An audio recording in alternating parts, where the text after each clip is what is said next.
আসসালামু আলাইকুম রহমতুল্লাহ। আমরা সবাই জানি রমজান মাসে শয়তানকে বন্দি করা হয়, কিন্তু মানুষের যে কিছু শয়তান আছে তাদেরকে তো খোলায় রাখা হয়।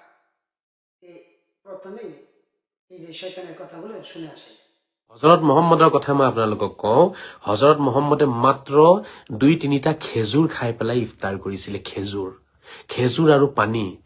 আৰু আছে কিতাপত লিখা আছে তেখেতে যদি খেজুৰ পোৱা নাছিলে মাত্ৰ পানী খাইছিলে। তেখেতে অকল পানী খাই ইফতাৰ কৰিছে হজরত মোহাম্মদে। অকল পানী। যদি খেজুৰ পাইছে 2টা বা 3টা খেজুৰ খাইছে। মোক বহুতে সোধে তই কি খাও? বাবা মই ৰোজা মাহত 1 টাইম খানা খাওঁ।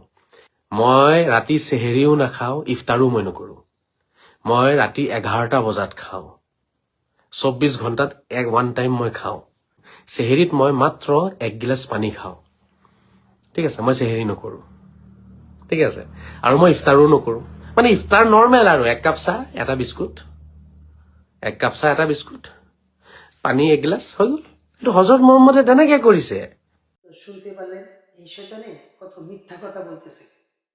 প্রথমেই বলি, এই শয়তানে বললো যে হুজুর পাক সাল্লাল্লাহু আলাইহি ওয়াসাল্লাম 2-3টা খেজুর খেয়ে ইফতার করতো, আর যদি খেজুর না পাইতো তাহলে পানি দিয়ে ইফতার করতো। ঠিক আছে, কিন্তু আবার শয়তান কি বলে, বলে যে আমি 24 ঘন্টার মাঝে একবার খানা খাই, 24 ঘন্টার ভিতরে একবার খানা খাই। আবার মানে বলে যে সাহরির সময় কিছুই খাই না, আবার বলে যে মাত্র 1 গ্লাস পানি খাই। আবার বলে যে আমি ইফতার করি না। আবার তারপরে বলে যে আমি মানে চা, 1 কাপ চা, 1টা বিস্কুট আর সাথে 1 গ্লাস পানি, এটা দিয়ে ইফতার করি। তাহলে দেখেন কতটুকু মিথ্যু। এই বলে যে আমি 24 ঘন্টার ভিতরে একবার খাই, আবার বলে যে সাহরির সময় 1 গ্লাস পানি খাই, আবার বলে যে আমি ইফতারি করি না। কিন্তু আবার এই মিথ্যু বলে যে আমি চা বিস্কুট দিয়ে আর 1 গ্লাস পানি দিয়ে ইফতার করি। তাহলে কতটুকু মিথ্যুক হইতে পারে। এই প্রথম বললো যে 24 ঘন্টার ভিতরে একবার খায়, কিন্তু দেখা যায় 3বারই খায়। 3বারই খায়, চাহে কম খায় বেশি খায়, পানি খায়, কিন্তু খাওয়াটা কিন্তু 3বারই খায়। কিন্তু প্রথমে বললো যে একবার খায়। কতটুকু মিথ্যুক। এরকম শয়তানদের মুখ যদি বন্ধ করা যেত তাহলে খুব ভালো হতো। আল্লাহ তাআলা আমাদেরকে এইরকম শয়তান থেকে বিরত রাখুন।